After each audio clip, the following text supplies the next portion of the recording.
Hi, it's Roni, and welcome to a Punched Out Thursday to Die For with Kathy, Krista, myself, Dorothy, Rebecca, and Sonia. And today we'll all be using our punches or dies or both. I am going to scrap those three pictures. Two are kind of on the small side, but one is a 4x6, well, almost. And I'm going to use, it's a Spellbinders die, and it's called Little Guy, and it has a car, truck, and a train. And I'm going to assemble them. And they're kind of on the small side. So I had to zoom in for this, but they're really cute. I got them to go on birthday cards, but I think I'm going to go ahead and use them on my layout. I added a little tiny flower there. It was from that punch. And I thought about putting them all over, like some you've seen, little bugs you've seen with the flowers all over it years ago, not lately, maybe on TV. But yeah, I thought about putting them all over, but then I decided, no, I really just wanted the one. And this truck, I'm going to finish it later because it being a truck, I thought it needed advertisement. So I'm going to use some puffy stickers to go on it. And the train, I cut it out in the red because I plan on it being red, but I wanted some highlights in the yellow. So I cut part of it. It wasn't a complete one out in the yellow, and I'm trimming it down to make it be what I want it to be. I'm going to make part of the smokestack yellow, and then I'm going to frame the window in yellow. And I like that a whole lot better than it being just plain. And I'm going to, this train is, it looks like steam engine because it has, see the little clouds of steam right there? So, I think steam engine. Well, of course, I think vintage steam engine. And they have that bar across there between the two wheels and go chugging along. And so it don't have it in the die, so I'm going to make one. And put it, all I did was cut a thin strip of the yellow. And then I also punched out 2 1/4 inch little circles to go on each wheel.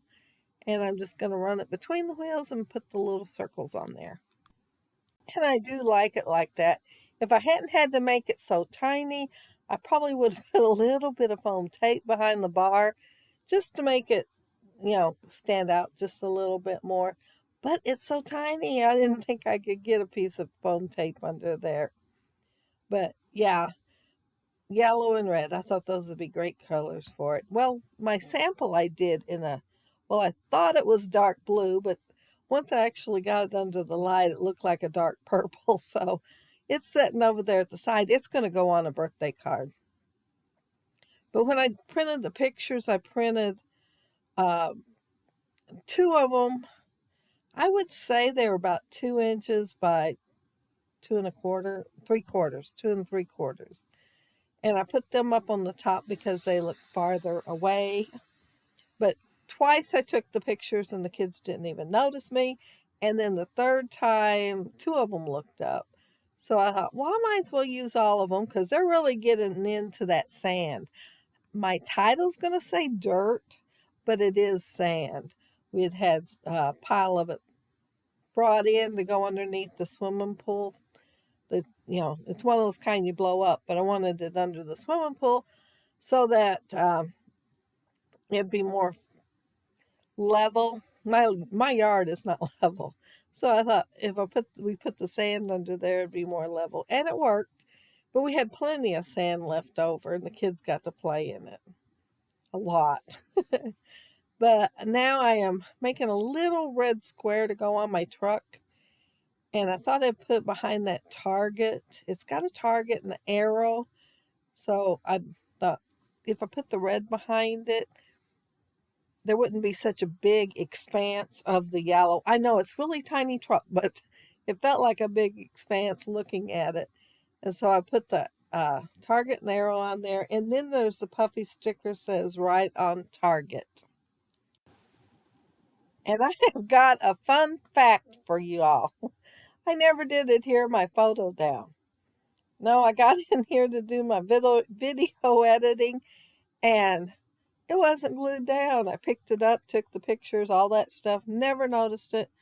And I got in here, and yeah, it's not even glued down. So it looks a little bit on the crooked side because no, it never even got glued down. That track is a Sizzix, it's Sizzlet. It is the first long strip that I bought for a die, and back then I had that old Sizzix that was kind of like a press, and then I had the Sidekick to take to crops with me, and I bought this because Jake was so into trains, and I knew I'd get a lot of use out of it. But it's practically the only one I still have the packaging for. It's never tore up. But yeah, I have got enough use out of it. I feel like I've got my money's worth though. But it's really cute. And I thought, oh, that train ought to fit on there pretty good. I have made homemade trains and put on there, but as long as this little train will fit on there, yeah, I'm going to put it on there. I'm going to make some banners to go up there at the top. And why, I don't know. I just wanted it there. But I thought about putting it on the other side, but I had so much already over there, I decided I would do it on the left-hand side. And see those stickers there? I stuck them in this collection because of the colors they went with it. And I thought maybe I can use some of them. I've had them for a few years probably now. Anyway, they kind of remind me of street signs. So I thought, oh, they ought to go on this. I've got a car, a truck, yeah, and a train. There might be something that even remotely looks like a railroad crossing. But I'm going to end up using two of them, which that thrilled me. One is a camera, so that don't even look like a road sign. And then the other one's a triangle with a heart. So, nope. There's a few others that look more like a road sign, but no, I didn't use them. I used the ones that didn't look like road signs. And I did decide to put some foam tape underneath the camera. But I think I'm getting close to, oh, I've got the title to do next, and then the enamel dots, and I will be done. But I am putting foam tape behind the truck and the car. And I put that black there thinking I'd put some lines on there, little white dashes, to make it look like a highway. Even though that would mean that they're running on the edge of the highway. But I put it there for the effect, not the real thing. But yeah, and I'm putting highlights on all the little things that I pieced together. And then I thought, I might as well throw some on here too. So I did. But yeah, my title is going to just kind of flow along the train tracks. I started it out a little early, thinking, over to the left, not early actually, thinking that I could get it all fit on the left-hand side of the train. Well, I couldn't. So I had to move it over a little bit and then put two words on the other side. So a little dirt never hurt, even though it is sand. But I want to mention real quick that down there below is links to all the other gals doing the Punched Out Thursday. And you get to see what they are doing with their punches and or dies. And I use both. I did. Because I use those little punches. I didn't use anything big. Nothing big would fit on those things. But yeah, there's my car and my truck. And it's got advertisement on it. Maybe not normal advertisements, but yeah, advertisement on there. I'm getting all tongue-tied here. And there is my photo that is not adhered down, even though it looks straighter right there than it did by the time I got in here. And there's my enamel dots, and I think one of them must have fell off and is upside down there. It is not on here no longer, though. But yeah, that's it. That's my layout. Pull your dies and your punches out and see what you can do with them. Have some fun. I enjoy using them. But if you leave a comment down there below, I'll get back with you. If you like the video and hit a thumbs up, I'd appreciate it. And if you are not subscribed to my channel, I'd love to have you subscribe. But I hope y'all have a happy, scrappy week. Take care and stay safe. Bye.